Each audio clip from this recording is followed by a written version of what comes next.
예, 오늘은 B의 중간 Beyond a Reasonable Doubt입니다. Beyond a Reasonable Doubt.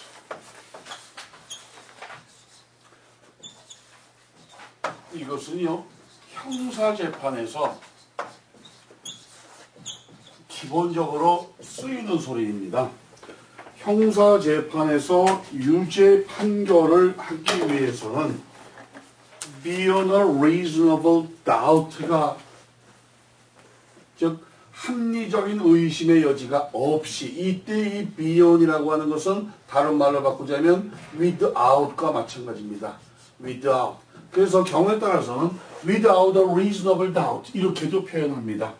즉 합리적 의심의 여지가 없이 미국식으로 표현하자면 합리적 의심의 여지가 없이 이러지만 우리가 그냥 우리말식으로 표현한다면 완벽한 증거가 있어야만 즉 확실한 증거가 없이는 이런 소리입니다.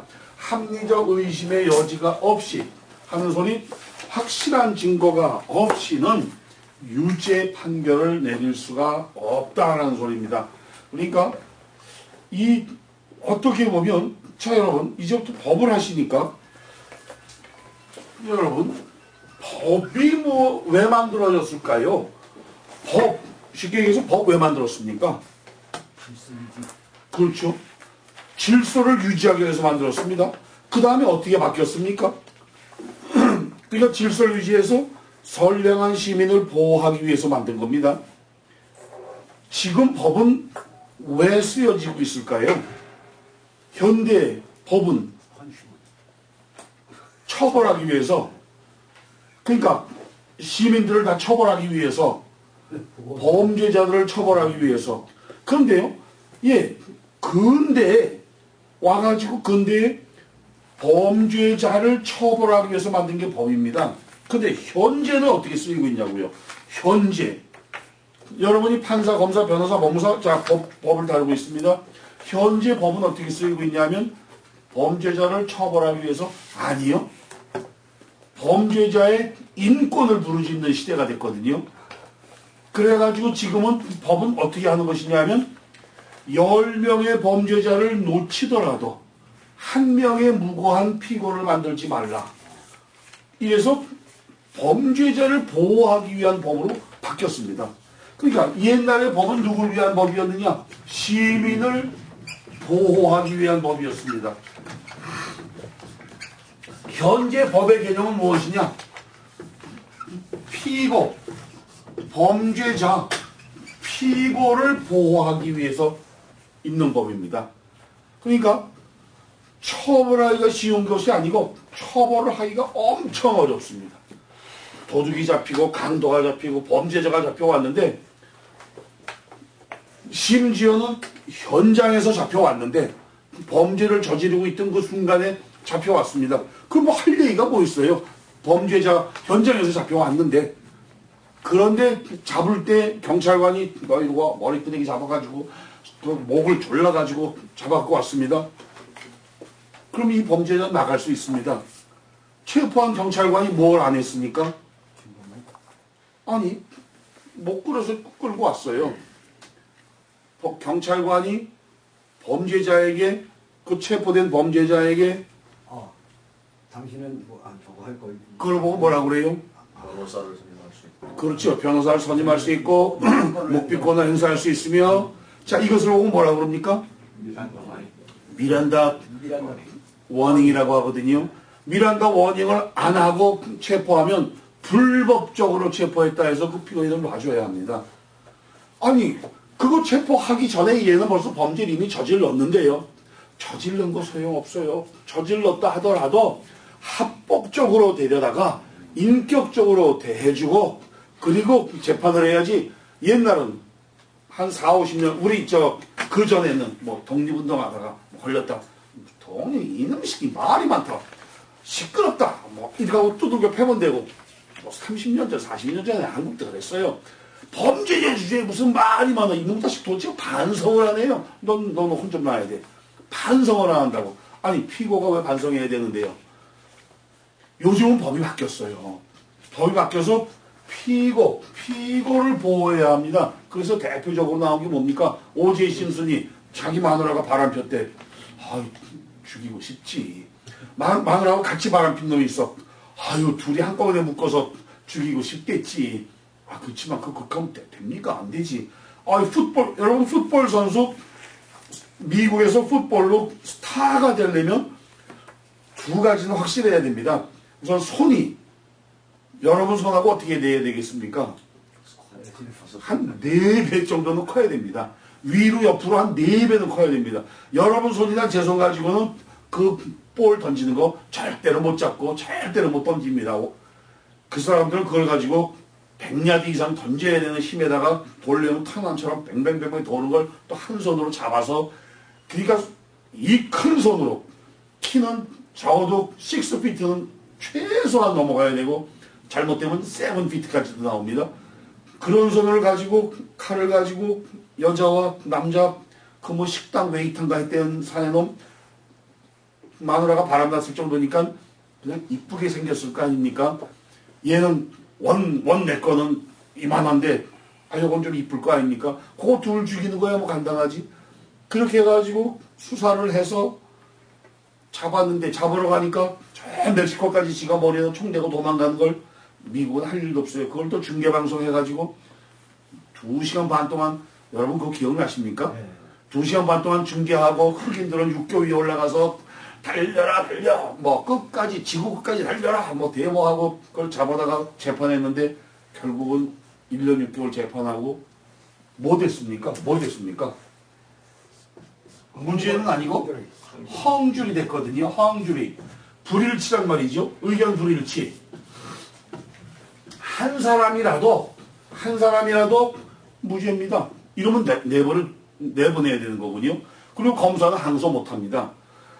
이게 뭡니까? 그러면 아니 그놈이 죄를 안 졌더라면 도망은 왜 가요? 그리고 도대체가 P도 뭐 RH 마이너스 뭐 세븐인가 뭐 무슨 형이래요. 아니 모든 게 다 일치되는데도 그래도 현지의 법은 범죄자를 보호하기 위한 것이기 때문에 나중에 재판하다 뭐가 결정적인 문제였느냐면 그 오제이 심슨을 잡아온 경찰관이 옛날부터 흑인을 멸시하는 인종차별주의자였다. 그걸 물고 늘어져가지고 인종차별 받았다. 그때 배심원 중에 한 명이 맞아 나도 차별 한두 번 받는 줄 알아?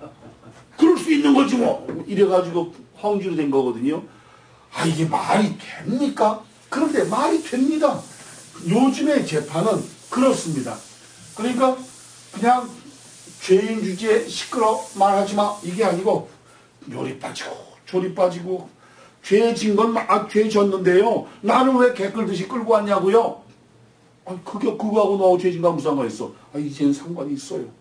그러니까 법이라고 하는 것은 옛날엔 시민을 보호하기 위한 법이었다가 지금은 피고를 보호하기 위한 법입니다. 범죄자를 보호하기 위한 법이라 범죄자 하나 잡아놓기가 옛날 고시 합격하기보다 힘듭니다. 그렇게 해서 시컷 또 잡아놓으면 그 다음에 또 대한민국은 또 누가 또 뭐해? 시컷 잡아놓고 나면 예, 대통령께서 사면, 초파일 사면, 크리스마스 사면, 취임식 사면, 뭐 구정 사면, 신정 사면 다 도로 풀어주고. 그러니까 이게 참 법이 뭔지 모릅니다. 근데 그렇게 해서 가장 재판하기 힘들게 만들어 놓은 그 구절이 바로 이것입니다. Beyond a reasonable doubt. 합리적 의심의 여지가 없이 또는 without a reasonable doubt. 완벽하게 합리적인 의심의 여지가 없이 즉 피고에게 유죄를 판결하기 위하여는 추호의 의심의 여지가 없는 합리적이며 완벽한 증거를 필요로 한다라는 내용입니다. 옛날에도 이 원칙은 있었으나 잘 안 지켜졌었지만 지금은 완벽하게 지켜집니다. 그 다음이 bias입니다. 발음이 B-I-A-S. bias가 아니고 bias. bias는 편견이라는 소리인데요. 우리 예전에 했던 단어 중에서 prejudice 이 단어와 같은 뜻입니다. prejudice. 여러분 혹시 civil 강의 다 듣고 있으니까 prejudice 편견이라는 소리인데요. 이거 어디에서 나왔습니까? 어디에서 본 기억 안 나십니까? 편견. criminal without prejudice. 참 잘했어. 그 힘든 without prejudice라는 걸 기억해냈어. 그런데 크리미널에서라고 하는 부분은 딴 데서 따온 거야. 이건 크리미널에서가 아니고 시빌에서. 시빌인 우리가 케이스 막 싸워요. 막 재판을 하다가 합의했습니다. 그러면 뭐 합니까? 합의했으니까 request for dismissed. 이 request for dismissal 파일 하거든요. 그래가지고 소송을 취하한단 말입니다. 소취하 신청서입니다. 그런데 이 소취하 신청서에는 마크해야 되는 것이 with prejudice와 without prejudice가 있습니다. 소를 취하해야 하는데 여기다가 마크를 해야 돼요. with prejudice 하면은 글자 그대로 해석하려면 편견을 가지고, 이건 without prejudice는 편견 없이 그런 뜻이 아니고 with prejudice는 다시 소송을, 그렇죠, 제기할 수 없는, 할 수 없다는 소리입니다. 할 수 없는 이런 소리고, without prejudice는 후에 소송을 다시 제기할 수 있다, 있는 이란 소리입니다. 그러니까 취하를 하는데 두 가지 조건이 있어요. 자, 내가 10만 불 달라는 청구 소송을 냈는데, 알았습니다. 우리 5만 불에 합의합시다. 미안해요. 미안합니다. 내가 아주 심각하게 심심한 사과를 하고 5만 불만 갖고 우리 합의합시다. 합의했어요. 5만 불에 그냥 합의하기로 했습니다. 그리고 자, 이제 소를 취합니다. 그럼 with prejudice입니까? without prejudice입니까? without. 거기가 뭐 두 개 중에 하나 고르기니까 어차피 확률이 50%니까 그냥 부르세요. 한 번 불렀다가 아닌 것 같으면 바꾸면 되지 뭐. 다시 한 번만. 10만 불의 소송을 냈는데 네. 10만 불 내놔! 그랬더니 합의해. 그래가지고 5만 불만 주기라고 합의했단 말이에요. 합의했으니까 소송 취하해야 될 거 아니에요. 소송을 취하해달라고 법무사에게 왔어요. 법무사님 우리 합의했어요. 어떻게 합의를 했어요? 10만 불 소송을 냈지만 그냥 뭐 세상 돈이 한가요? 5만 불에 합의하기로 했습니다. 그래서 5만 불에 합의하기로 했대. 근데 여기에 소취하서를 하나 만들어 달래. 우리의 참 훌륭한 공인 법무사께서 이만한 뭐 증도 갖다 붙여놓고 엊그제 개업했어. with입니까? without입니까? 위다. 우선은 그럼 다시 소송할 수 있어야 됩니까? 다시는 소송 못 해야 됩니까? 할 수 있어요. 할 수 없어요. 할 수 있어요. 소송할 수 있어야 된다고요? 왜요? 5만 불 안 주면 5만 불에 그럼 뭐하러 합의해? 아니 10만 불 달라고 그래가지고 5만 불 주고 합의했는데 5만 불은 안 주니까 지금은 그냥 우선 먹고 나머지 5만 불 또 내놔. 그럴 것 같으면 뭐하러 합의하냐고요? 죽기 살기로 싸우다 도망가고 말지. 그 내용에 따라 틀릴 수 있어. 아니 물론 그러니까 내용에 따라 틀린데 나중에 햇소리 변명하지 마시고 틀린 다음에 내용에 따라 다르잖아요. 당신은 5만 불만 받았으니까 5만 불 또 내야지. 아니 그럼 내가 왜 내가 아니, 내용이 그게 아니에요. 5만 불에 합의됐다 하는 것과 10만 불 중에 5만 불, 뭐 이런 내용. 아니니까. 근데 그 5만 할수 없다, 불을 그럼. 주기로 하고 디스미스 하기로 했는데 그 5만 불도 약속 이행을 안 아니 그러니까 왜 자꾸 멀리 가요 가기를? 합의할 수 없다. 거기까진 가지 말고 네. 아니 요거까지만 해요. 왜 자꾸 뒷장을 넘어다 보고 그 뒤는 자꾸 가냐고 그러다가 안 합의했으니까 할 수 없다. 어쨌든 합의라고 하는 것은 끝난 겁니다. 네.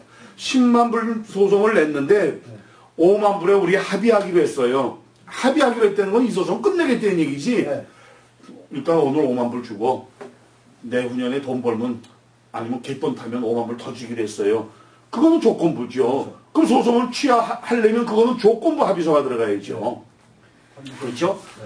그러니까 100만 소송을 낼 때에는 명예훼손 100만 불 다 그렇게 내요. 하지만 실제 이 사람이 받으려고 하는 건 얼마일까요? 명예훼손을 고소했어. 100만 불 내놔. 네가 나보고 못생겼다고 그랬지. 내가 얼굴 갖고 먹고 살던 사람이야. 어디 감히 날 보고 못생겼다고 그러는 거야. 명예훼손이야. 100만 불 내놔. 그렇지만 이 사람 속으로 생각하는 건 얼마? 10분의 1. 10분의 1, 10만 불? 아이고, 2만 불만 줘도 다시 취하해요. 그럼 100만 불 소송 냈지만 우리 2만 불에 취하하기로 했습니다. 그럼 다시, 여러분 꼭 물론 확인하셔야죠. 그럼 다시 이 소송은 못하는 겁니다. 이렇게 확인해야 됩니다. 다시는 못하는 겁니다. 그럼 어딥니까? 그러니까 이게 딱 두 개 중에 하나인데 이거 가지고 몇 년 있다가 또 질문하거든요. 교수님 제가 웬만하면 이런 전화 안 드리려고 그랬는데 다시는 소송을 안 한다는 게 위드인가요? 위드아웃인가요? 다시는 소송을 안 한다. 그리고 단어를 보니까 위드아웃이 안 한다 같으잖아요. 그럼요. 이건가? 근데 이거 아니라고 그랬던 것 같은데 왜 그랬을까? 아이고 그래가지고 이게 자 여러분 위드는 다시는 소송 못하는 겁니다. 그래서 여기다 마크 해줘야 됩니다. 그런데 취하서는 시빌이든 가정법이든 다 똑같아요. 어떤 사람이 왔습니다. 이혼 소송을 내주세요. 이 망하려면 남편 이놈의 인간 내가 진짜 매일매일 내가 죽으라고 내가 기도할 거야. 내가 이게 감히 나를 놔두고 바람을 펴 이렇게 해가지고 바늘로 매 콕콕콕 찔러 쫙쫙쫙쫙 찔러. 그다가 이혼 소송을 제기했어요. 그러다가 또 몇 달 있다 다시 와요. 애들이 불쌍해서 취하할래요. 그럼 취하해야죠. 취하하러 왔습니다. 그럼 어디입니까? 위드아웃. 불러보세요. 위드아웃. 그렇죠. 가정법이니까. 무조건 위드아웃입니다. 그죠? 왜냐하면 이혼 소송 한 번 내면 다시는 못 냅니까? 그러면요. 내 사무실에 와서 한 사람이 3번까지 낸 사람도 있었어요. 그러니까 법무사 사무실이나 변호사 사무실에 단골 손님이 있을까요? 없을까요? 있겠죠. 있어요. 이게 좀 우스운 얘기잖아요. 뭐 양말 파는 데에만 단골 손님이 있고 이발소에만 있는 거 아니에요. 한 사람이 이혼 소송을 하러 왔어요. 저는 이 얘기를 목사님들 모임에 가서도 얘기해요. 목사님들이 이혼한 사람은 우리 교회에 저는 못 나오게 합니다.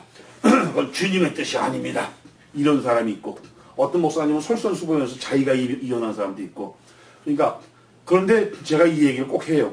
우리 사무실에 두 여자가 찾아왔어요. 둘 다 간호사예요. 그런데 한 간호사는 30대 간호사고 한 간호사는 50대 간호사입니다. 공통점은 남편 둘 다가 도박을 즐겨해. 그래서 도박하겠다고 이 30대 여자가 이혼하러 왔어요. 그냥 석 달쯤 있다가 애들이 불쌍해서 취하해주세요. 취하했어요. 또 한 6개월쯤 있다 또 왔어요. 나 이제 못 참겠어요. 이 남자가 계속해요. 또 냈어. 또 냈는데 이번에 또 한 4개월쯤 있더니 또 왔어요. 지가요. 무릎 꿇고 빌면서 다시는 안 한대요. 어떻게 해요? 애들 그냥 이혼하는 것보다 낫겠죠. 또 했어요. 또 취하했어. 당연히 위드아웃으로 했겠죠. 3번째 1년 있다 또 왔어. 또 어디 이번에는 죽어도 이제는 없어요. 그러니까요. 취하 안 할 거니까요. 그 대신 저 남자 거지나 좀 만들어주세요. 그래 그럼 모든 재산을 다 뺏어줄게요. 캘리포니아 가정법은 무조건 누구 편입니까? 여자. 무조건 여자 편입니다. 캘리포니아에 싫어요? 네. 캘리포니아에 떠나면 돼요. 캘리포니아에 사는 여자들은요, 이 세상에서 가장 강력한 권한을 가진 사람들입니다. 아주 축복받은 사람들입니다. 캘리포니아에 사는 남자들은 전생에 죄 많이 진 사람들입니다. 잭소리 말고 따라가야 됩니다.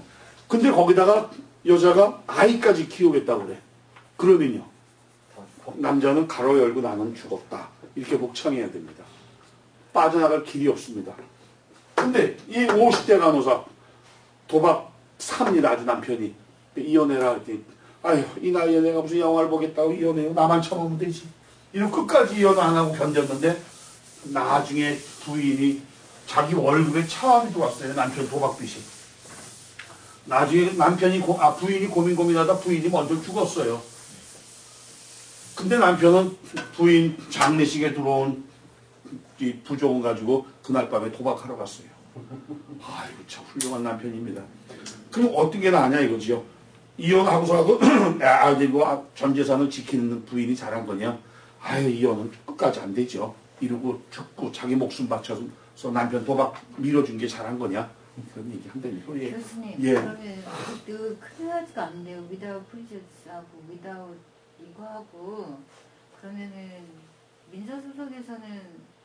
뭐야 위스 프리덴스인가 아니면 패밀리에서는 그런 건가요? 제가 아니. 좀 질문이 좀 그렇긴 한데. 예, 질문이 많이 그렇긴 해. 예. 아니 그러니까 민사소송이든 가정법이든 예. 예를 들어서 소송을 하다가 두 사람이 내가 이번에 서울도 갔다 와야 되고 아니면 아유 변호사비도 너무 많이 달라고 그러고 너무 나 소송 받아야 되는 돈은 한 5만 불밖에 없는데 안 되는데 저 변호사는 무슨 변호사비 껄핏하면 한 달에 한 번씩 비일 보내오면서 몇천 불씩 못 견디겠네. 그럼 이 사람이 소송 안 하고 싶을 때도 있을 거 아니에요. 그럼 자기가 소송 취하는 사람들이 있어요. 그럼 나 지금 돈 못 받았잖아요. 지금은 내가 너무 변호사비도 많이 들고 한국에 무슨 일이 있어서 한 6개월 나가 있어야 될 것 같아요. 소송을 취하하고 나가려고 그래요. 갔다 와서 난 또 할지도 몰라. 이럴 때는 뭡니까? without, without. 그런데 어쨌든 소송을 하다가 합의했다 이 말이에요. 합의를 했으면 다시는 소송을 안 해야지. 여러분을 찾아온 사람이, 여러분을 찾아온 의뢰인이 예를 들어서 제가 그냥 5만 불 주고 합의하기로 했어요. 저 이 취하서 하나 만들어 주세요. 그래야 제가 이거 가져가서 돈하고 바꿀 겁니다. 이렇게 얘기할 거 아니에요. 그럼 다시는 소송을 못하게 해줘야 될 거 아닙니까? 그럼 뭡니까? with. 그런데 만약에 의뢰인이 제가 10만 불 소송을 했는데 이 사람이 오늘 자기가 2만 불을 먼저 줄 테니까 소송을 취하해 달래요. 나머지는 그럼 어떻게 할 거냐 했더니 나머지는 1년 정도 시간을 주면 갚겠다고 그럽니다. 그럼 당신 그 합의서를 쓰지요? 그냥 그렇게 해달래네요. 그럼 위드입니까? 위드아웃입니까? 그렇죠. 이때는 또 한 번 낼 수도 있는 거죠. 그러니까 또 한 번 낼 수 있다면 위드아웃이니까 가정법은 무조건 뭐냐고요? 가정법 무조건 위드아웃이지. 가정법은 항상 낼 수 있으니까요. 그러니까 prejudice, 편견이라고 하는 것은 그 단어 뜻은 편견인데 with prejudice, 다시는 소송을 제기할 수 없는 똑같은 일로 without prejudice, 다시 소송을 제기할 수도 있는 조건부 이런 뜻으로 기억을 하란 말이죠. 근데 이 단어가 하필이면 without 이러는 바람에 다시 소송할 수 없는 without이지 이러지 말라는 거죠. 뒤집어졌습니다. 그걸 꼭 기억해 주시기 바랍니다. 네, 교수님. 네. 그 취하서는 코트 인포 사이트에 나와 있습니다. 양식이. 당연히 나와 있죠. 시빌 가정법 거기에서도 다 했는데. 예, 그러니까 그거죠. 그럼요. 그 폼. 예. 예, recast, dismiss 그 폼이 다 있죠. 자, 예, 그러니까 합의와 어허. 왜 더블 제파디라는 게 있잖아요. 일사부재리. 예. 그거는 합의지만 그거는 이제 한번 판결이 난 거에 대해서는 다시 저거 할 수 없다가 어떻게 이 개념이 그거는 다르죠. 더블 제파디는 네. 형사법에서 한 번 처벌받은 범죄 행위로 또 처벌받을 수 없다. 일사부재리. 예, 그게 일사부재리죠. 그게 더블 제파디예요. 형사법에서. 네. 그래서 더블 제파디라는 영화가 있었어요. 그 영화는 뭐냐면 아주 잘 나가는 변호사가 있어요. 그 부인이 있는데 부인하고 자기 배를 타고 바닷가에 나가요. 나가서 바다에서 막 놀다가 남편이 바다에 빠졌는데 없어졌어. 그 바다에 빠져 죽었어. 그래서 부인이 남편을 죽인 걸로 누명을 쓰고 부인이 살인죄로 교도소에 가게 됐어요. 그런데 나중에 들리는 소리가 보니까 남편이 자기 세크리티라고 바람이 나서 죽은 척 했어요. 아이고 미안합니다. 죽은 척을 했던 거예요. 죽은 척을 했다가 여기 와 보니까 교도소에 가는데 남편이 자기 결국 살아있는데 죽은 척 했다고 온 거거든요. 그러니까 부인이 엄청나게 화가 났을 거 아니에요. 근데 같이 교도소에 있는 동료 여자가 알고 보니까 이 흑인인데 이 여자가 변호사야. 형사법 변호사야. 너는 나가거든 그 남편을 그럼 죽여라 이번에는. 이 사람은 지금 왜 들어와 있습니까? 이 여자는. 남편 죽였다는 살인죄로 이미 처벌을 받고 있잖아요. 남편을 죽였다고. 그러니까 그러니까 이번에 나가서 진짜 죽여버려요. 아, 진짜 죽여도 뭐가 되는 겁니까? 저기 처벌을 안 받는 예, 살인죄로 이미 처벌을 받았으니까 또 죽여도 처벌을 안 받는 거죠. 그러니까 사실은 시효상으로 앞뒤가 좀 바뀌었을 뿐이죠. 조금 말이 조금 이상하지만 그러니까 영화를 누군가가 잘. 자, 그래서 더블 제파디는 그러니까 한 번 처벌 받았으니까 살인죄로 또 해도 괜찮다. 그런 내용의 영화였어요. 그래서 참 아이디어 참 좋다. 누가 그렇게 만들었을까? 법률상으로 실제 맞는 얘기거든요. 한 번 살인죄로 누굴 살인했느냐? 남편을. 근데 남편 나중에 진짜 죽였거든요. 살인죄로 처벌되느냐 안 되느냐? 법률 이론상으로는 안 된다는 거죠. 난 이미 그 사람 살인했다는 걸로 처벌받았는데 뭘 또 처벌받아? 이게 일사부재리예요. 그러니까 예, 그 내용하고는 다른 거죠. 형사법 뭐 이런 거 저런 거 그러니까 막 헷갈리는 거 그때마다 그러지 마시고 그냥 들으세요. 자, 그 다음에요. Bill of Indictment입니다. 자, 여러분 이번엔 또 이 단어가요. 꼭 indictment 할 것 같잖아요. indictment가 아니고 indictment. C가 한국 문법식으로 얘기가 된다면 묵음이라 발음하지 않습니다. indictment. indict 하면 기소하다라는 동사입니다. 기소하다인데 명사는 indictment. 기소라는 소리입니다.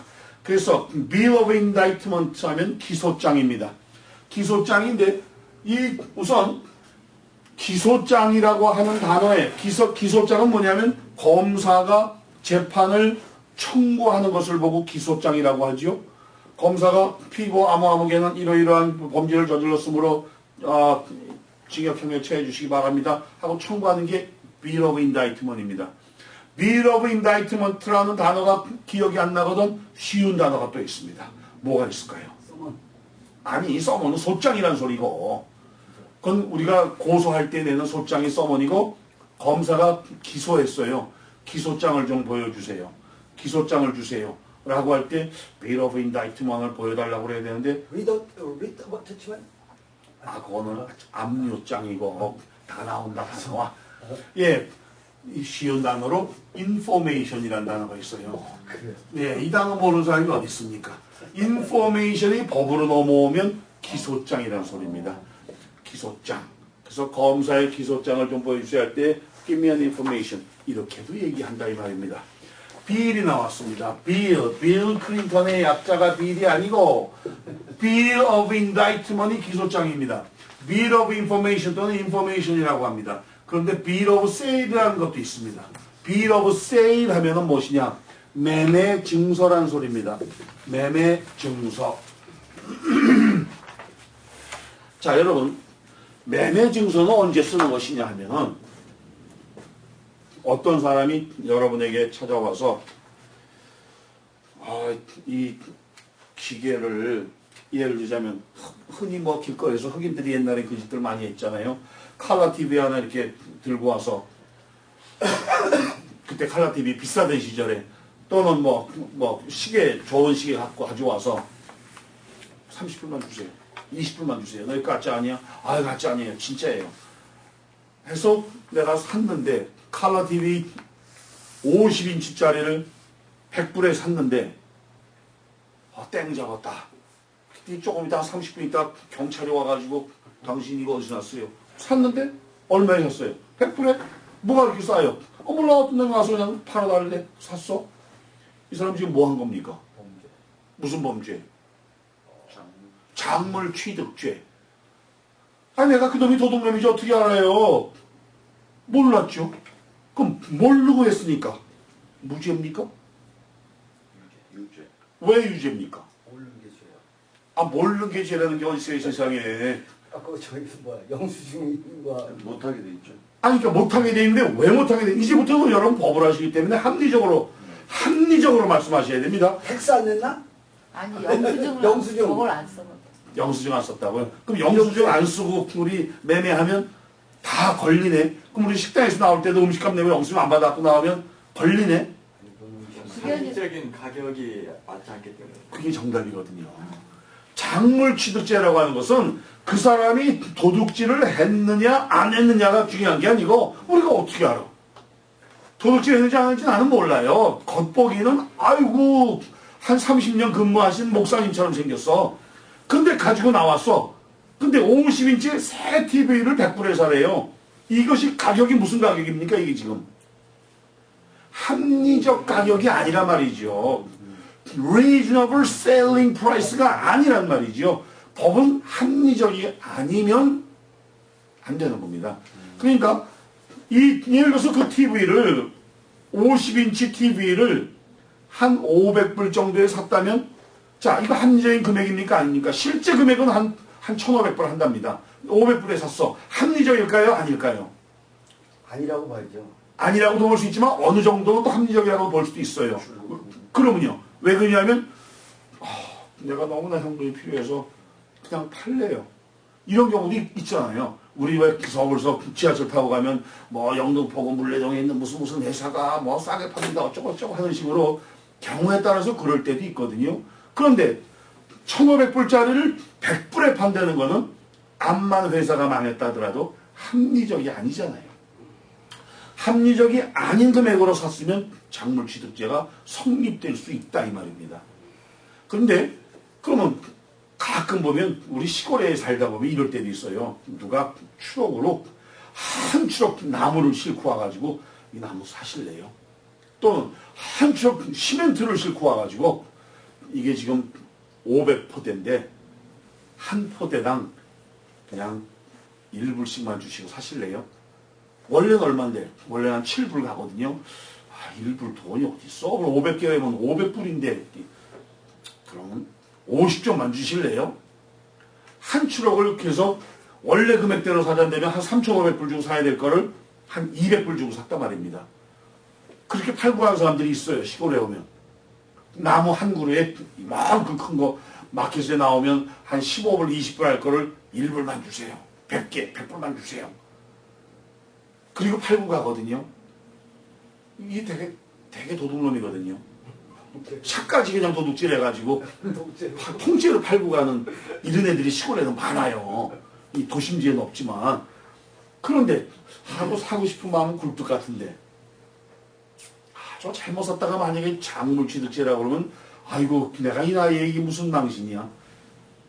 그런데 뭘 작성하면 되냐면 그러면 내가 이거 샀는데 나하고 비ll 오브 세일을 작성해 줄 수 있어? 매매증서. 너 나하고 매매증서 작성할 수 있어? 그러면 내가 살게. 그럼 어떤 녀석은 한다고 그러고 어떤 녀석은 그런 게 어딨어요. 그냥 오늘 지금 한번 보고 다시 보지 말아야지. 다시 보지 말아야지. 안 도둑놈이죠. 이걸 써야 됩니다. 복잡하게 무슨 폼이 있는 게 아니에요. 예를 들어서 나무, 트리 몇 개, 500그루, 하나당 얼마, 10센트, 그래서 얼마, 50불에 셀러 누구, 알렉 스미스, 바이어 누구, 김철수, 이름 쓰고 사인하고 여기까지만 하라고 다 하지 뭐 누구다가 드라이브 라이센스 넘버 하나 적고 이렇게만 하면 나중에 작물취득죄입니다. 아니요. 내가 이 사람 신분을 확인하고 적었어요. 신분을 확인하고 적었으니까 오히려 경찰한테 도움이 되면 됐지 나쁠 건 없죠. 이렇게 비ll 오브 세일을 작성하면 합법적인 거래가 되는 거죠. 그러니까 이 비ll 오브 세일 같은 거 특히 뭐 사고 팔 때는 꼭 적어야 될 것 같습니까? 여러분 생각에. 가게네.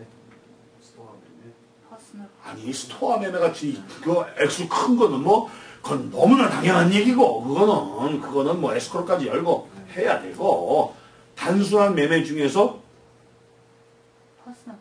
퍼스널 프로퍼티지 물론 대개는 그죠? 퍼스널 프로퍼티인데 예를 들자면 뭐 중고 자동차라든가 왜 딜러한테 안 가고 개인끼리 내가 유학생인데 한국을 돌아가게 됐어요.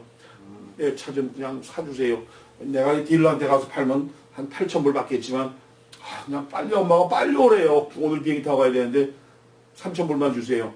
어? 저 차 내가 살려고 그랬는데 8,000불 더 달라고 그러는데 3,000불?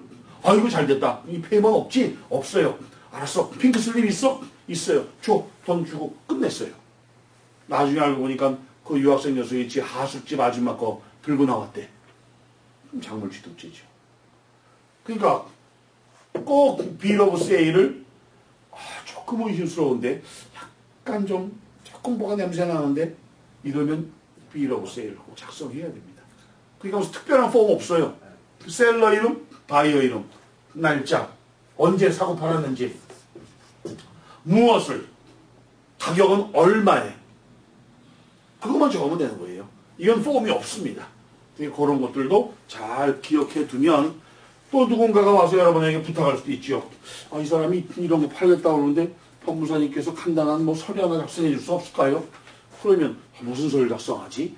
고민하지 말고 제목 bill of sale, 바이어 아무개, 셀러 아무개, 내용 뭐 내용에다가는 뭐뭐뭐뭐 컬러 TV 몇 인치 뭐뭐 무슨 회사 거 가격 얼마에 산다 팔았다 이거만 적어주면 되는 거죠.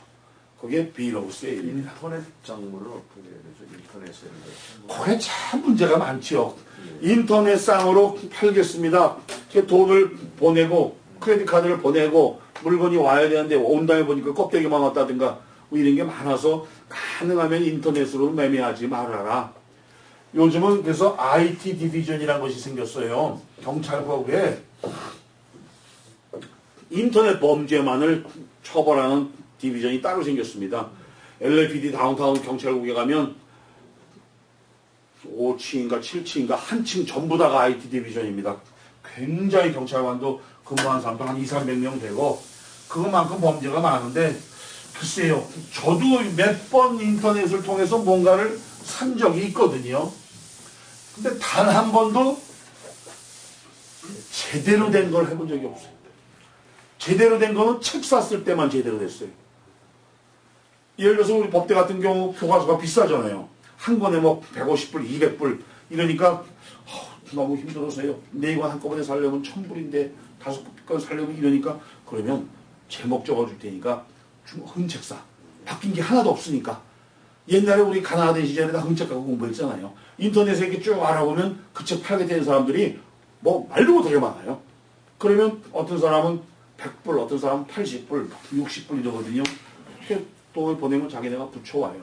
그래서 그런 것들은 많이 책 같은 거는 중고품으로 사는 거 괜찮습니다. 근데 그 이외에 뭐 한마디로 너무 터무니없이 싸구나 하는 거는 무조건 아니다라고 생각하면 됩니다. 뭐 어젯밤 꿈이 좋더니 야 이게 웬일이니 아이고 그런 거는 하지 마시기 바랍니다. 자, 그 다음 단어가 부킹이네요. 어메 우리가 좋아하는 단어. 이 단어가 왜 한국 가서 이렇게 이상한 데로 흘러갔는지 알 수가 없어.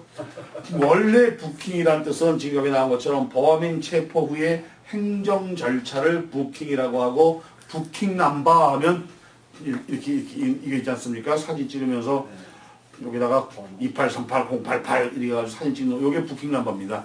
부킹 넘버 여러분한테 누군가가 와서 묻습니다. 전화로 물어봐요. 뭐 친척이 또는 같은 교회 법무사님이시라면서요. 아이고 어젯밤에 우리 남편이 붙잡혀 갔는데요. 저는 형사법 안 하는데요.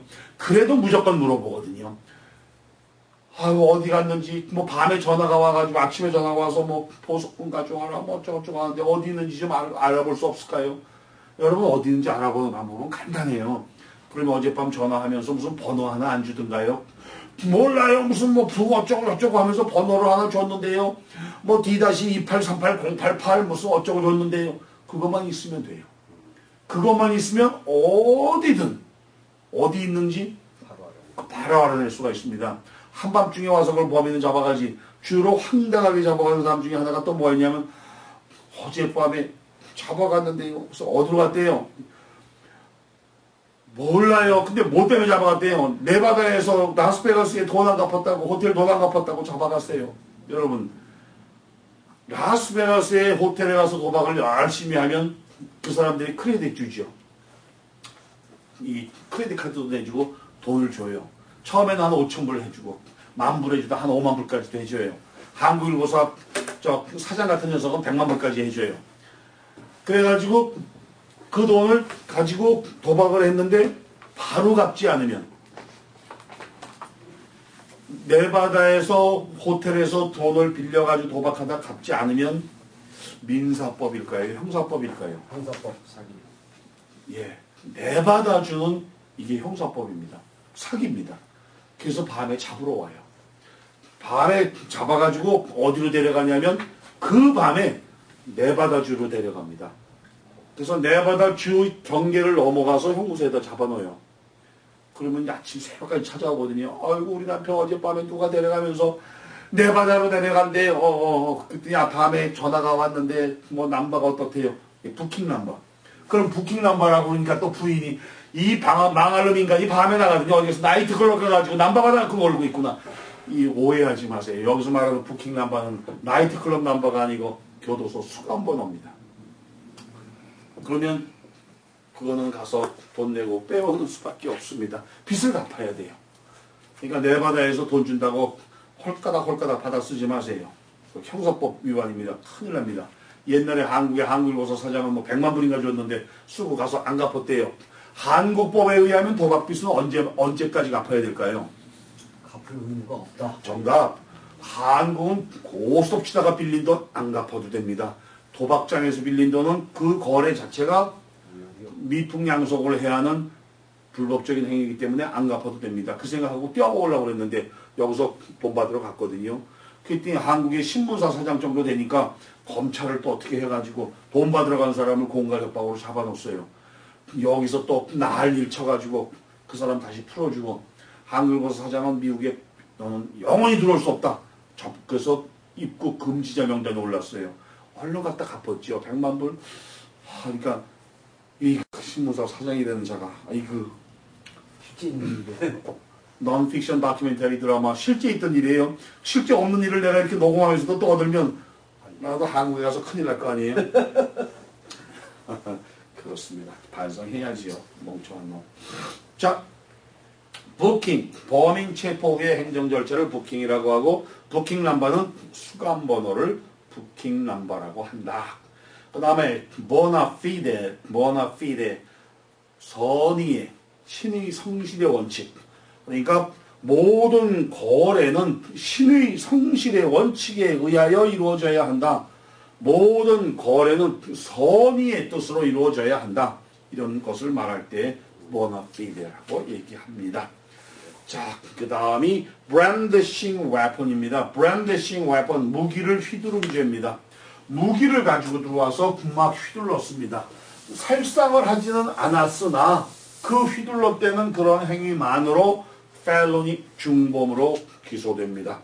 그래서 brandishing weapon입니다.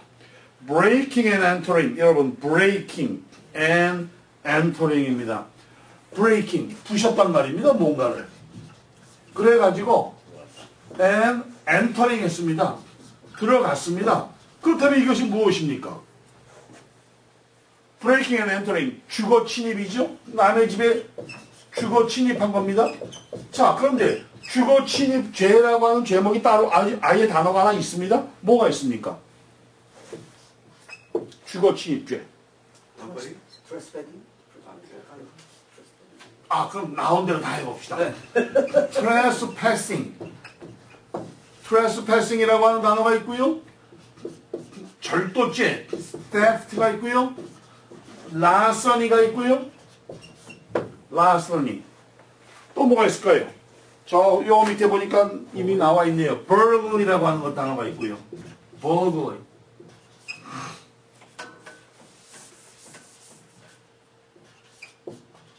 burglary. 자, 주거 침입입니다. 주거 침입, 남의 집을 부시고 들어온 겁니다. 남의 집을 부시고 들어온 것을 보고 burglary라고 그래요. 그 중에 burglary는 야간 주거 침입입니다. 주거 침입을 남의 집을 때려부시고 들어온 것도 낮에 들어온 거와 밤에 들어온 거는 매우 다릅니다. 낮에 들어온 것도 물론 불안하고 이러지만 밤에 들어온 것은 훨씬 더 불안하죠. 그래서 처벌을 훨씬 더 많이 받습니다. 라서니가 주거 침입입니다. theft는 일반적인 우리가 절도라고 하죠. 그래서 larceny 하면 주거 침입 절도다. 다 같은 개념들입니다. 한마디로 집을 부수고 들어왔습니다.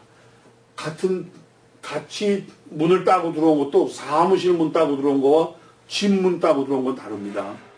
집을 문을 따고 들어온 것은 1급입니다. 이 집만은 정말로 평화를 지켜줘야 되는 장소거든요. 비즈니스 장소를 따고 들어왔습니다. 이건 2급입니다. 그러니까 주거 침입 중에서 가정집을 breaking and entering 했다면 더 크게 처벌받습니다. burglary, 야간에 그랬다면 더 크게 처벌받고 야간에 남의 집을 따고 들어왔다면 훨씬 더 크게 처벌받죠.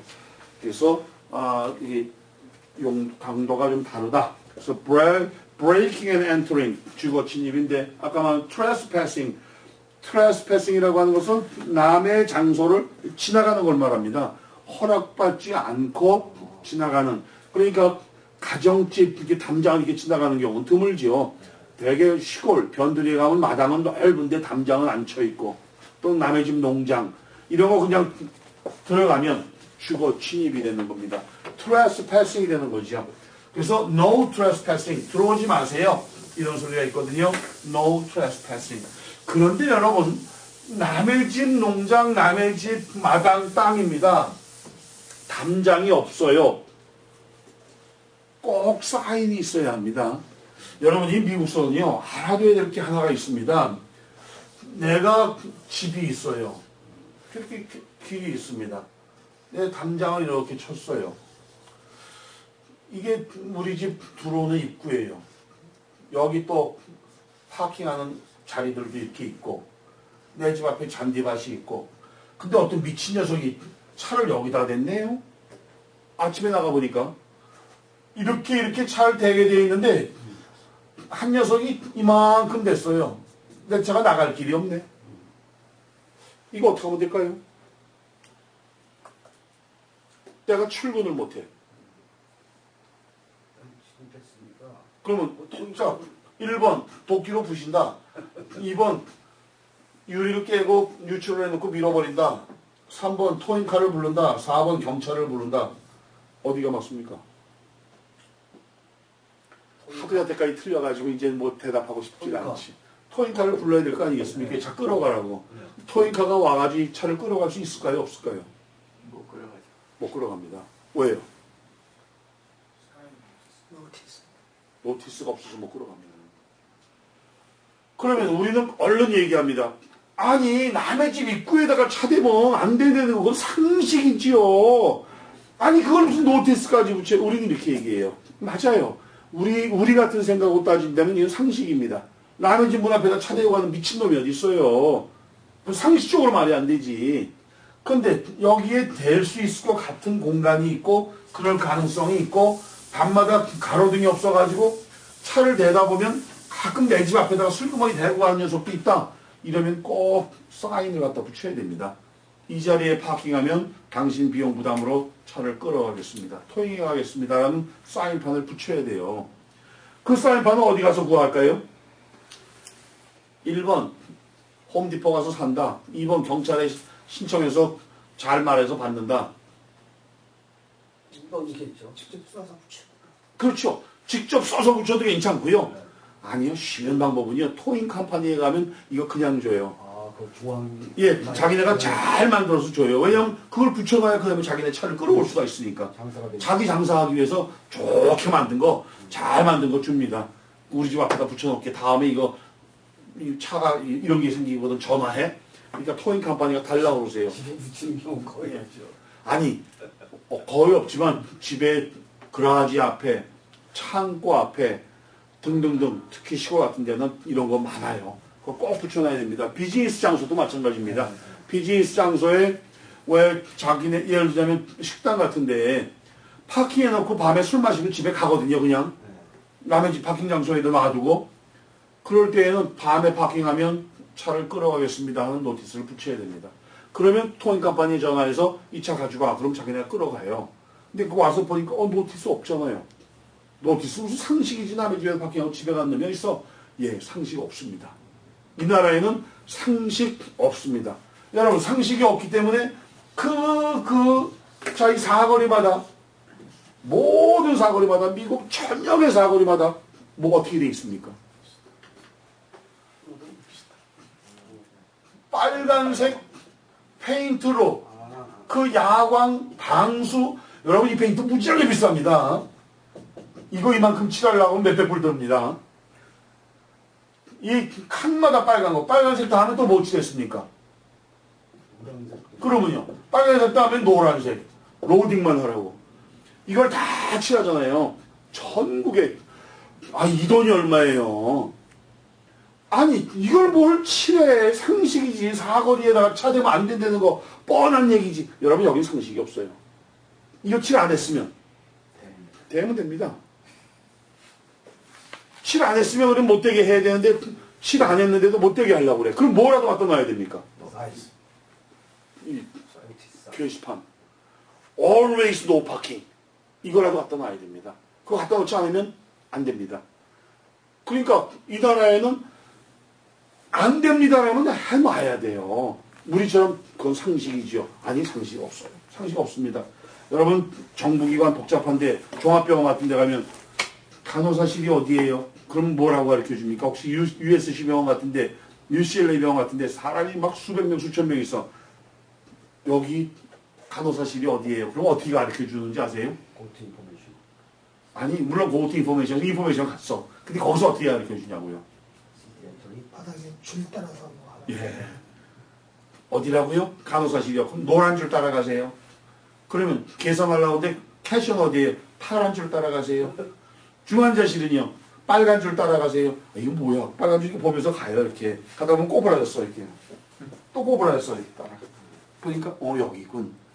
이렇게 안 가르쳐주면 가다가 20m 가다가 라이턴 그다가 뭐 빨간 대문이 나오면 랩턴 전봇대 3개 지나서 왼쪽 집 그건 옛날 우리식이고 미국 사람들은 그렇게 가르쳐주면 몰라요. 그냥 노란 줄 쭉 따라가세요. 파란 줄 쭉 따라가세요. 막힐 때까지 가세요. 그게 참 다른 점이죠. 조금 좀 답답한 나라예요. 자, 그 다음에요. breathalyzer, breath, 호흡하다는 자였습니까? 그래서 breathalyzer, 음주 측정기입니다. 이걸 우리는 보통은 drunkometer라고 합니다. drunkometer. 즉, drunkometer가 음주 측정기입니다. breathalyzer라고도 경찰관들이 얘기하지만 우리는 흔히 말하는 것은 drunkometer. 불어 이런 소리거든요. 자, 경찰관이 와서 부세요 하고 내줍니다. 그랬다가 그 알코올 농도가 0.8 이상이 되면 체포됩니다. 0.8 미만이면 체포는 안 해요. 내려가서 프리에서 내려서 한 잠 자고 가세요. 0.8이 넘으면 나오세요. 그래서 우선 재건 체조를 시키죠. 뭐 코 잡고 5바퀴 돌고 나한테 오세요. 자, 내 손을 따라서 누나를 움직여 보세요. 따라오세요. 위로 아래로. 그다음 팔굽혀펴기 무릎 꿇기 앉아서 3번 하세요. 뭐 무릎 체조. 이걸 잘하면 자고 가세요. 이걸 잘못하면 음주 운전으로 당신을 체포합니다. 당신은 0.08이 넘었습니다. 당신은 묵비권을 행사할 수 있고 변호사를 선임할 수 있습니다. 이러고 체포하거든요. 체포해서 데려가는데 많은 음주운전자들이 그 다음날 보석금을 내고 나와요. 그리고는 변호사를 찾아옵니다. 그럼 변호사가 제일 먼저 묻기를 알코올 농도가 얼마나 나왔어요? 1.2래나 3이래나. 그럼 그 다음에 꼭 물어보는 소리가 있습니다. 무조건 이거부터 물어봅니다. 피 검사 했어요? 피요? 안 했는데요. 100명이 들어와서 똑같이 안 했다고 그럽니다. 그럼 변호사가 알았어요. 그럼 내가 책임지고 당신은 빼줄 수 있어요. 걱정 마세요. Don't worry. Be happy. 변호사비는 내가 적게 차지하겠어요. 5,000불만 받겠어요. 이렇게 차지해요. 그리고 재판정에 가요. 변호사가 검사 보고 뭐 달라고 그래요? 기소장. 그렇죠. 기소장 달라고 그래야 될 거 아닙니까? 왜 그러냐면 이 바보가 오늘 잡히고 내일 나왔어. 나오자마자 변호사를 찾아오면 매일로 기소장 신청을 내고 변호사 선임계를 내면 되는데 꼭 놀다가 내일 모레 재판인데 오늘 찾아와요. 누가 그러는데 변호사님 꼭 있어야 된다면서요? 당연히 있어야지. 형사재판인데. 그럼 좀 나가주세요. 서류가 있어야죠. 그럼 그냥 나가요. 이 그냥 나가는 병원에서 이거 뭐하러 데리고 나가요? 바보들이 늦게 와서 그래요. 그럼 가서 아까 뭐 달라고요? 기소장이 뭐라고요? 기소장이? 인포메이션. 인다이트. 앞에 뭐부터? 예. 예. Bill of 꼭 기억하세요. Indictment, Indictment가 아니고 Indictment 또는 Bill of Information. 예. 기소장 주세요. 그래서 그 자리에서 받아봅니다. 그러면 이 음주운전이요. 여러분 경찰관이 음주운전을 저 범인을 적발하면 체포할까요? 안 하려고 애를 쓸까요? 하려고 하겠죠. 여러분 생각에는 어떻게 해서 꼬투리 잡아서 체포하려고 그럴 거 아니에요. 경찰관들한테 물어보세요. 난 안 잡고 싶어요. 얘가 말만 좀 잘해주고 얘가 제거치료만 좀 잘해줬으면 그냥 보내려고 그랬는데 이게 뭐 시키면 자빠지고 그 다음에 그냥 뭐 얘기만 하려면 물어보면 보면 지가 더 큰 소리 치고 나한테 술주정을 해서 이게 할 수 없이 끌고 왔어요. 왜 할 수 없이 끌고 왔냐면요. 기소장을 달라고 하면 그 기소장이 어떻게 나오는가 하면 2월 8일 2011년 12시 25분 18초 앞에 가는 차량 음주운전으로 의심됨. 자동차 넘버 몇 번 토요타 캠리 브루칼라 2008년형. 본부에 앞에 차량 검문하겠다고 보고함. 본부에서 승인함. 앞에 차량에게 신호를 보내고 차량을 세웠음. 12시 25분 48초. 차량에게 다가가 드랑커메러 제시함. 불어본 결과 1.23 나옴. 상대방에게 나오라고 명령하였음. 27분 15초. 이런 식으로 초 단위로 쫙 이게 한 10장 적혀요. 그래가지고 이 경찰은 이 사람 그 술 먹은 술주정꾼 데려다가 놓고 남들 다 퇴근해서 집에 가서 자고 앉았는데 저는 밤새도록 그거 써야 돼요. 시간 보면서 무전기 틀어놓고 48초 3시간을 써야 됩니다. 그러니까 이게 싫어요. 이거 안 하려고 해요. 심지어 어떤 사람은요 음주운전에 적발이 됐는데 경찰관이 뭐 해롱해롱 했더니 체포됐대요. 자기가 체포된 건 기억이 나더래요. 근데 이 체포된 경찰관이 묻더래요. 너 어디서 왔어? 코리아. 너 고향이 어딘데? 파주. I know 파주.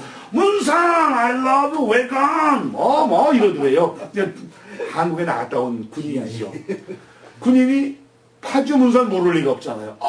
파주 문산 영숙이 I love 영숙. 막 신났더래요. 근데 여기까지는 들었는데 한참 있다가 너무 추워가지고 깨보니까 길거리에서 이 보도블록 배구지가 자고 앉았더래요. 경찰관이 잡아서 데려가다가 에휴 나하고 같은 고향 출신인데 너 술 먹지 마. 앞으로 조심해. 그냥 여기서 한잠 자고 가. 오케이 땡큐 뭐 이것까지는 했는지 안 됐는지 기억도 안 나고 돌배고 자고 있더래요. 경찰관이 그만큼 저 데려가면 뭐래요 저거 아이고 나 옛날에 파주 있을 때 저놈 내가 만났을지도 모르는 놈이잖아. 이러고 놔줬대요. 이게 음주운전입니다. 그러니까 음주운전에 뭐 하지 말아야 되는 게 첫째지만 음주운전을 하면 안 됩니다 여러분. 그 죄 없는 사람 죽어요. 만약에 혹시 어쩌다가 진짜 재수없이 평생 술도 안 마시다가 소주 2잔 딱 마시고 그것도 남인 생일이라고 해서 가다가 재수없어서 적발되거든. 최선을 다해서 성실하게 하세요. 똑바로 쓰세요 하면 똑바로 써야지. 똑바로 써야 하는데 You know me? 막 이러면서 이러지 마세요. 금방 체포됩니다. 하버드대학교 60 먹은 교수가 나이 25살 난 흑인 여자 경찰한테 똑바로 서서 맨, yes, 맨 이러지. 너 내가 누군 줄 알아? 까불래 진짜. 네 아버지 몇 살이야? 내가 네 아버지보다 나이 많아? 어쩌고 이러지 마세요. 그런데 이 분거는 법원에서 증거로 쓰지 못하게 되어 있습니다. 드렁크 매너는 증거로 쓸 수 없습니다. 그럼 뭘 써야 돼? 브라우 테스트. 피검사를 해야 합니다. 근데 100명이 와가지고 피검사 다 안 했다고 그래요. 근데 법원에 가보면 브라우 테스트 해가지고 거기서 나온 1.28 나온 거 브라우 테스트 결과가 병원에서 온 게 다 있거든요. 그럼 얘들 왜 모른다고 그럴까요? 첫 번째는 물론 술 먹어서 그렇죠. 술 챘더니 오죽하면 거기까지 끌려갔겠어요. 그런데 얘들은 술 챘는데 뭘 생각하냐면 피검사라니까 뭘 생각합니까? 이쁜 간호사가 와가지고 팔거덕 고무줄 칭칭 걸어가지고 톡톡톡톡 치면서 피 이만큼 뽑아가는 걸 생각하잖아요. 그걸 누가 일일이 그 밤에 그걸 뽑고 앉았어요. 경찰관이요. 이리 와 앉아. 그리고는 요만한 거 가지고 그냥 이렇게 뒤에다 뭐 팔이나 어디 그냥 결결결 하는 데다 푹 찍어요. 요만큼만 나오면 돼요. 요만큼만. 그거 가져가서 이렇게 펼쳐보는 거예요. 근데 자기는 간호사가 온 적도 없거든. 팔 걷은 적도 없거든. 피 한 병 준 기억이 안 나거든. 자국도 없어. 예, 자국도 없고 피 검사 안 했대요. 아니요, 다 했어요. 그래서 피 검사 안 했다 그러니까 변호사는 좋다고 너는 무죄야. 뭐 저 증거를 못 쓰게 돼 있어. 순진한 변호사 같으니라고. 아이고 그거 다 나중에 기소장 보면 다 나옵니다. 그러니까 그런데 현혹되면 안 됩니다. 그래서 음주운전, drunkometer, 음주운전 기계, breathalyzer 꼭 기억하시고요. 음주운전 측정 장소를 보고 drunken drive trap이라고 합니다. drunk drive trap, 음주 측정 검문소. 음주 측정 검문소라고 여러분 가끔 저 올림픽가에도 웨스턴에 있고 팔가에서도 가끔 하거든요. 포인트라고. 예, 포인트라고 해서 미리 이틀 전에 공개하게 돼 있어요. 맞아. 팔가와 웨스턴에서 측정을 하겠다.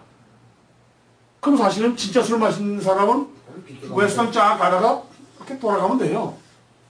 돌아가면 되는데 그것도 모르고 잘 신나게 가는 녀석이 이 앞에 가서 툭 세워놓고는 불어 불고 걸려가지고 끌려가고 이렇게 하죠. 이런 날은 높은 사람들이 나와 있으니까 돌려보내지 못하거든요. 줄줄이 데려갑니다. 그러니까 이런 거는 피해야죠. 그러니까 음주운전, 아이고 내 클라이언트 중에 한 사람은 음주운전으로 아들이 새벽에 교회 가다가 새벽 기도 가다가 얼마나 착한 거예요. 학생애가 음주운전 차량에 치여서 죽었어요. 그 다음 해 나머지 아들 하나가 또 죽었어요. 그런 부모가 있었습니다. 근데 그 부모들이 잘 견디더라고요. 아이고 그거 참 다행인데. 그러니까 그거 얼마나 못된 겁니까? 술 먹고 남의 자식을. 예, 음주운전 안 됩니다. 자, 그 다음에 breach. breach 하면 위반이라는 소리입니다, 여러분. breach. 그래서 breach. 우리가 제일 많은 거, 시빌에서 제일 먼저 시작하는 거, breach of contract 아닙니까? breach of contract이라고 하는 것은 민사소송에서 계약을 breach했다, 위반했다. 그래서 계약 위반, breach of contract인데 민사소송은 결국은 breach of contract이라고 하는 거죠. 그래서 민사소송의 complain은 소장이거든요. complain을 다른 말로 뭐라고 하느냐? breach of contract 이렇게도 표현합니다. 아예 민사소송의 내용은 계약 위반이거든요. 계약을 위반했기 때문에 생긴 겁니다. 그래서 breach of contract, 계약 위반. breach of warrant 하면은 보증 위반. 보증을 하기로 했습니다. 워런티 해주겠습니다. 1년 워런티. 이렇게 놓고는 안 지켰거든요. 그럼 breach of warrant. 보증, 약속, 위반. 이런 소리고요. bribe 하면은 뇌물이라는 소리입니다. 뇌물. 그래서 bribe. 특히 미국은 이 뇌물죄에 대해서 굉장히 엄합니다. 한국은 뇌물이 생활화돼 있어가지고 지금은 안 그렇습니다만은 저도 한국 동안 30년이니까 지금은 깨끗해졌다고 듣고 있습니다. 옛날에 제가 있던 30년 전에는 가다가 교통위반하면 운전면허증 달라고 면허증 안 주고 돈 줬죠. 지금은 그렇지 않답니다. 좋은 나라 됐음도 압니다만은 하여튼 뇌물 안 좋죠. brief 준비 서면입니다. brief 하면 brief case라고 하지 않습니까? brief case 조그만 서류들을 집어넣는 거 아주 간단하게 준비된 간략한 이런 내용. 그래서 brief는 준비 서면이고요. burden of proof 여러분 burden of proof 입증 책임입니다. 여러분 burden of proof 어디에서 많이 사용되는 소리입니까? 가정법? domestic relation. 참 뭐 틀린 얘기는 아닙니다. 그죠? 뭘 입증하는 얘기야 그러면요? 가정법에서. 같이 살았는 사람. 그것도 맞아요. 그것도 맞아요. 예. 틀린다고 볼 수는 없습니다. 그러나 이 burden of proof, 입증 책임이라고 하는 것은 크리미널, 형사소송법상 유죄를 입증해란 말입니다. 유죄를 입증하라. 여러분 그렇다면 이 입증 책임은 누구에게 있겠습니까? 1번 검사, 2번 변호사, 3번 피고. 입증 책임. 검사. 예. 입증 책임은 검사에게 있습니다. 그러니까 어떤 사람이 범죄 행위로 체포됐습니다. 체포됐으면 이 사람이 범죄자라고 하는 것, 유죄라고 하는 것을 검사는 입증해야 될 책임이 있습니다. 옛날에 검사가 그냥 막 권력을 휘두르는 시절에는 무조건 잡아다 놓고 네가 무죄라는 걸 그럼 입증해봐. 피고 보고 무죄를 입증하랍니다. 잡아다 놓은 피고가 무슨 죄를 입증합니까? 그거는 안 됩니다.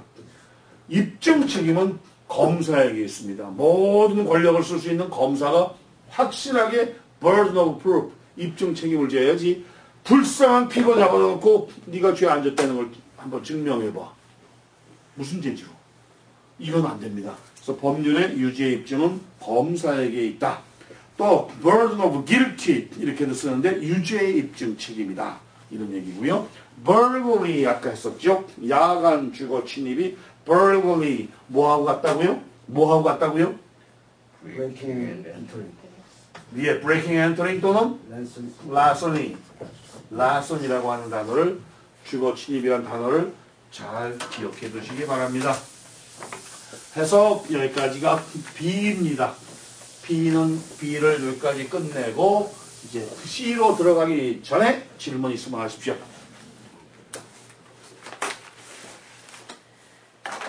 막상 질문하라고 하면 또 안 합니다. 뭘 모르는지조차 모르니 할 수가 있습니까? 예, 노타리 시험은 법률상 6시간의 교육을 받고 보도록 되어 있습니다. 그래서 6시간 교육을 그 자리에 가서 받아요. 주정부에서 나온 사람한테. 받았다는 필증을 그 자리에서 이게 또 받아요. 교육 필증. 그 교육 필증이 있어야만 시험 볼 자격이 있어요. 그러니까 노타리 퍼블릭에 대해서 우리가 이제 여러분 등록동영상으로 공부했거든. 예약하시고 예약한 장소에 가셔서 교육 다시 6시간 받으시고 그 자리에서 봅니다. 교육한 사람이 이제 자 여러분 마지막으로 확인하겠습니다. 이런 문제 할 때 이렇게 하시는 겁니다. 이 문제가 중요하지요. 이 문제일 땐 요거 조심하셔야지요. 다 예상 문제까지 다 한 다음에 저는 나가요. 그럼 그 다음 사람이 와가지고 40문제 이렇게 주고 시험 봅니다. 그러니까 떨어지는 사람은 매우 희귀한 사람들이죠. 그 자리에서 6시간 교육받고 그 사람이 문제까지 다 가르쳐주고 나가는데 잘났다고 또 그걸 또 떨어지고 앉아가지고 물론 떨어질 수도 있습니다. 문제를 좀 이렇게 빌빌 꽈서 내니까 요즘은 잘 떨어져요. 그렇지만 대개는 다 붙습니다. 동영상으로 공부하신 거 하고 꼭 그것도 잘 해놓으시기 바랍니다. 교수님, 예.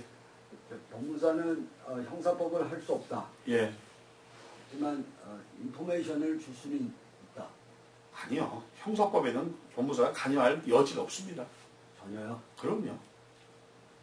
이건 변호사가 해야 합니다. 예. 교수님 그 퇴거명령 소송 할 때 네. 소송 그 서류를 전달하잖아요. 아. 그 피고한테. 그리고 나서 프루프 서비스 해야 돼요. 물론 해야죠. 당연히 해야죠. 전달했다는 좀 증명을 해야 됩니다. 그래가지고 이제 다 친하게 됐는데 요즘은 일주일에 한 번만 나오니까 도무지가 동창들이 없어. 서로 좀 만나야 됩니다.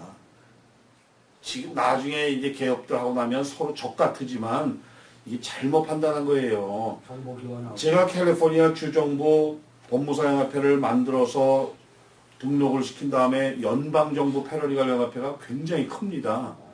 연방정부 패러리갈 연합회에 등록을 시켜서 캘리포니아 주 법무사 회원이 되면 연방정부 법무사 회원이 되고 잡지에 이름이 나오고 이렇게 해서 굉장히 강력한데 이 바보 같은 졸업생들이 지네들끼리 모여가지고 이것도 무슨 감투라고 싸움들 하고 그래서 북쪽에는 없어졌고 남쪽에는 몇 명도 안 나오고 하여튼 이래요. 그러니까 이런 거 좀 폐단을 좀 없애야 되는데 모자라는 직업을 가진 사람들이 꼭 싸웁니다. 동료를 물어보면 그 사람 괜찮죠. 실력이 괜찮죠. 그래도 나 찾아왔거든요. 그 사람이 거기 안 가요. 이렇게 얘기해야 되는데 저 사람 어때요? 그 형편없는 놈이에요. 나하고 같이 공부했는데 우리 반에서 꼴등했고 뭐 저쩌고 남 비난만 해요. 이런 직업은 별 볼일 없는 직업입니다. 그 직업의 대표가 누구일 것 같습니까? 변호사도 그래요. 한의사, 변호사, 법무사, 의사들은 좀 덜 하더라고요. 예, 괜찮아요. 그분도 좋은 분이죠. 이렇게 얘기하는데 한의사들은 얘기하면 그 형편없어요. 아유 그거 뭐 고소가 당하고 이렇게 얘기하고 변호사들은 남의 얘기하면 그거 거의 사기꾼이고 참 못됐다. 그렇게 하면 안 됩니다. 그렇게 하면 안 됩니다. 교수님 죄송한데 수업 전에 하나만 좀. 예. 미국 공무원들의 그 정년이 있어요 없어요? 미국은요, 공무원 정년이 물론 있죠. 없지는 않습니다. 여러분도 가서 공무원을 좀 해보고 싶으시면 법무사 자격증을 가지고 공무원에 응시하면 플러스 알파가 됩니다. 꼭 법무사가 LDA가 됐습니다. 그럼 LDA가 갈 수 있는 길이 어디냐? 자, 나온 김에 시작하겠습니다. LDA 갈 수 있는 길이 어디입니까? 많은 사람들이 변호사 사무실, 사무장. 두 번째 법원. 여기만 생각해요. 법무사가 갈 수 있는 회사가 또 곳이 어디 있겠습니까? 모든 공무원. 법무사를 제일 많이 뽑는 데가 어딜 것 같습니까? 여러분 생각에. 법원이 제일 많이 뽑을 것 같으죠? 법원에 직원이 그만두지 않아서 몇 명 안 뽑아요. 예, 지금 말씀하신 대로 영화사가 제일 많이 뽑습니다. 왜 영화사가 법무사를 많이 뽑을까요? 예, 그러면요. 한국은 내일 엑스트라가 필요해. 야, 100명만 데리고 오라고 그래. 조장이 100명 데리고 옵니다. 도시락만 하나 주고 갈 때 일당 주면 돼요. 여기는 그 엑스트라하고 일일이 다 계약서를 작성해야 돼요. 왜냐면 그 사람들 다 보험 들어야 돼요. 엑스트라 하다가 삐떡 해가지고 다리 부러지면 그 영화 찍나면 안 합니다. 그래서 그 서류를 다 작성해야 돼요. 전원 다. 그거 다 법무사가 해요. 그 다음 또 많이 보면 데가 어딜까요? 예, 맞습니다. 보험회사 인슈런스 컴퍼니. 보험회사가 보험 청구해야 되고 보험 사기 청구하는 거 막아내야 되고 계약서 작성해야 되고 이게 다 법무사가 할 일입니다. 그래서 보험회사가 1년이면 수백 명, 영화사가 수백 명, 일반 공무원 수백 명, 법원은 몇 명 안 뽑아요. 법원은 다 법무사인데 거기 있는 사람이 그만둬야지. 그만두질 않으니까